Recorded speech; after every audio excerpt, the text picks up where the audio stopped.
Sa bubungan ng ginagawang paupahan sa tabi ng kanilang tirahan natagpuan ang bangkay ng isang grade 7 student matapos na dukutin sa loob mismo ng kanilang bahay. Ang batang biktima ginahasa pa ng mga suspect.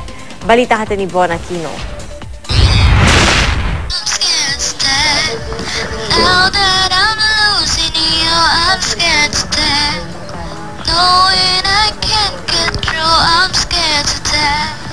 Ito ang huling voice recording na ginawa ng 12 anyos na biktimang si Stephanie Cristel Elba sa cellphone ng kanyang pinsan ilang araw bago siya pinatay.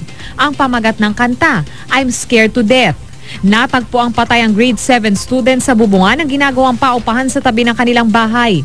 Base sa investigasyon ng pulisya, dinukot si Stephanie habang natutulog sa sala ng kanilang bahay. Naaresto ng pulisya ang isa sa mga suspect na si Reynante Odonio. Hindi na sila natatakot. Para na lang sisip papatay-patay pero yung buhay ng anak ko.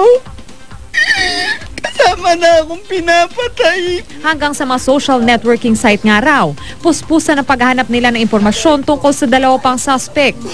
Katunayan, pinaimprenta pa raw ni Ronald ang mga larawan ng mga posibleng suspect base sa mga pangalang ibinigay sa kanila. Pero bigo raw silang mapaamin si Odonio kung sino sa mga nasa larawan ang kanyang mga kasabwat. Pagsisisi naman ang nararamdaman ng ina ni Stephanie sa nangyari. Hindi raw siya makapaniwalang sa isang beses nilang pagtulog sa kwartong yon na pag-aari ng kanilang kamag-anak. Mauuwi sa karumal-dumal na krimen ang lahat.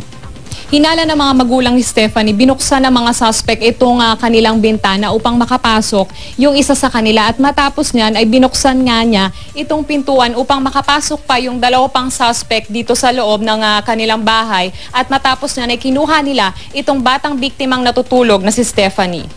Sa investigasyon ng SOCO, namatay sa sakal ang biktima. Kinumpirma din ng SOCO na ginahasa si Stephanie. Sa lahat po ng kapulisan, NBI, Pangulong Nino, Noy, tulungan niyo po yung anak ko. Bigyan niyo po siya ng katarungan. 12 anyos lang po siya. Hindi niya po deserve yung ganitong kamatayan. Dami niya pong pangarap, ma'am. Plano naman ng pamilya na lumipat ng tirahan matapos ang libing ni Stephanie. Von Aquino, GMA News.